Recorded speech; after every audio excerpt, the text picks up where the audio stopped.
Here's a nice game that I want to show you.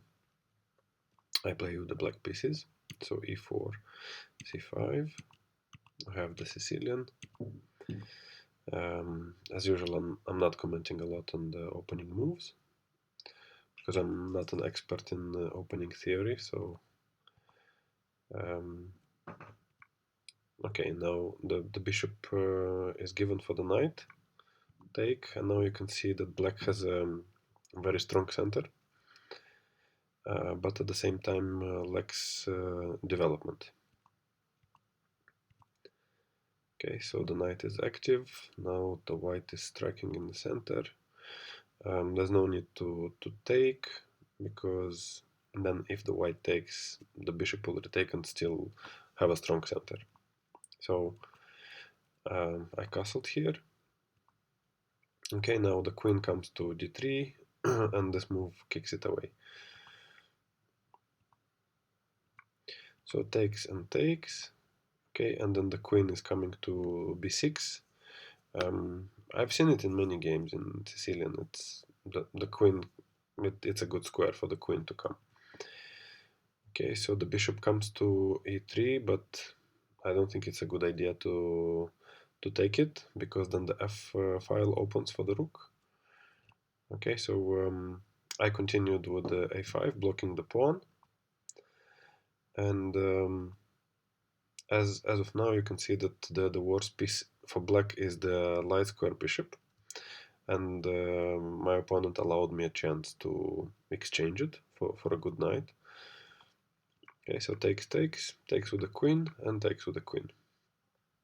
Okay, and here I align the rook with the queen, and now white is attacking the queen, but I don't take it away.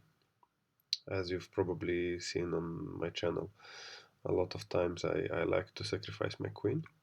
So knight takes, and after the rook takes, the knight takes with the tempo on the queen, with the two nicely aligned rooks, with a pawn which is protected by the knight at the moment, and with a very strong bishop which will support the advancement of the a pawn. So the queen goes away from the attack. Okay, this creates a room for the king, just to avoid any back rank checkmates.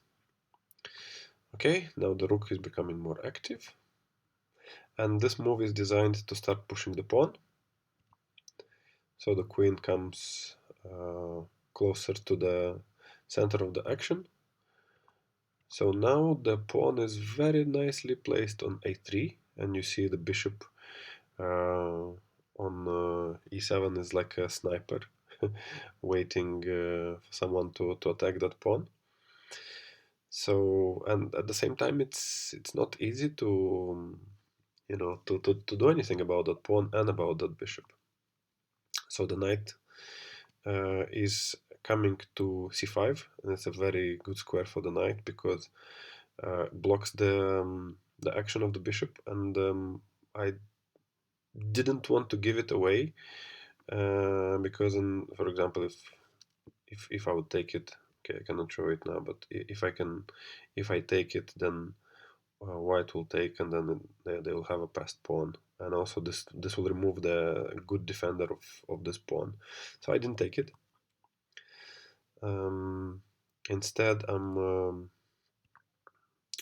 so this bishop, I'm repositioning it on a more active diagonal. It's immediately kicked back, and now, as you can see, the king and the queen, they are located on the same file. So it's time to use it in our advantage. And now, as you can see, the rook would like to come here to b3, except it's protected by the knight and by the queen. But still, this move is possible. And that's actually a nice combination, because knight takes, rook takes, queen has to take, because it's pinned against the king. And now there's a nice check. The queen falls, and The knight is attacking the rook. The rook is stuck defending the a pawn, and also the knight is active in getting all the other pawns. So it's a very good position for black, and white doesn't have any chances to win this game.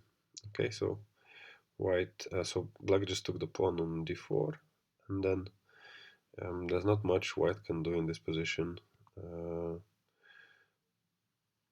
For black, for example, they could start advancing this pawn.